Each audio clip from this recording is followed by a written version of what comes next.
Goeiemôre. Ek hoop jy geniet dit net soos ek om hier in die tuin bietjie na die woord van die Here te kyk en te hoor wat hy vir ons wil sê oor die gedagte dan in die besonder ons is. En vanoggend kyk ons na die gedagte van ons is die besnydenis. Nogal interessante gedagte. Kom ek lees vir jou Filippense 3 vers 3 uit die 2020 vertaling. Want ons is die besnydenis. Ons wat ons diens deur die Gees van God verrig.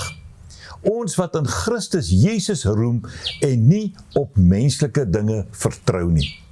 Nou, ek glo dat elke persoon wat na my luister vandag weet wat besnydenis beteken, maar in kort beteken dit dat daar 'n deel van die mens van 'n manlike persoon afgesny word en van hom verwyder word. Dit is die doel van die besnydenis, om 'n teken te wees van die sondige vlees wat afgesny word en dan waar sonder jy die res van jou lewe kan leef. In hierdie verband skryf Paulus in Kolossense 2 vers 11 tot 13. In hom, dit is in Christus, is julle ook besny. Nie met die besnydenis deur mensehande nie, maar deur die besnydenis van Christus, waardeur julle sondige aard weggeneem is. As hy dan sê ons is die besnydenis, dan sê hy 'n deel van ons aanvanklike bestaan, dit wat ons aangeleer het, dit wat ons begin doen het, is nou verwyder deurdat ons Christus aangeneem het. Hy sê wanneer dit gebeur, hy sê julle sondige aard is weggeneem toe julle in die doop saam met hom begrawe is.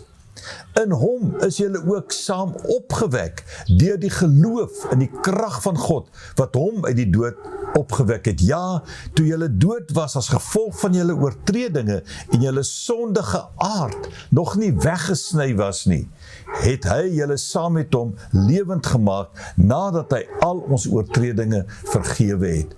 Ons nuwe lewe word gekenmerk deur dit wat ons verloor het, dit wat afgesny is, dit wat aanvanklik deel van ons bestaan was, maar wat nie meer deel is nie, omdat ons besny is, omdat dit afgesny is. En daarom is dit so belangrik dat ons dit sal onthou. Ons het in Christus met 'n nuwe lewe begin. En dit is dan ook die simbool van die doop. Dat ons begrawe word saam met hom en opgewek word saam met hom. Dit is die simboliek van die doop wat eintlik sê ons is reeds besny. Ek sluit met Romeine 2 vers 29. Hy sê hy is 'n Jood wat dit innerlik is.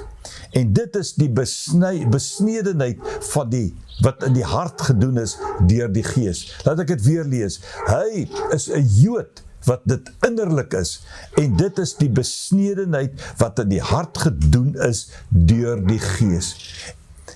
Laat die Gees van die Here toe om jou te besny, om af te haal, weg te vat, wat nie deel moet wees van jou lewe nie.